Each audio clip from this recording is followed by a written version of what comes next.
কত টাকা থাকলে কোরবানি বাধ্যতামূলক?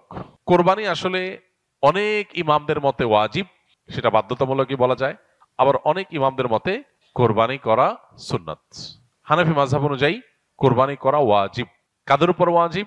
যাদের কাছে যাকাত ফরজ হওয়ার মতো সম্পদ আছে।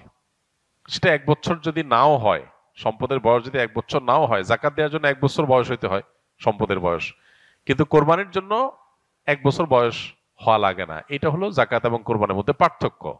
মূল সম্পদের পরিমাণ সমান। যাকাতের জন্য যে পরিমাণ সম্পদ লাগে, কোরবানি করতেও সে পরিমাণ সম্পদ লাগে।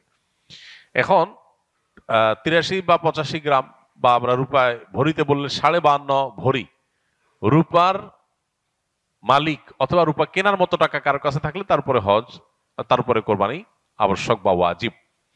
তো এইটার বাজার মূল্য এখন হিসেব করলে 80-85 হাজার টাকা প্লাস মাইনাস হয়, খুব বেশি না।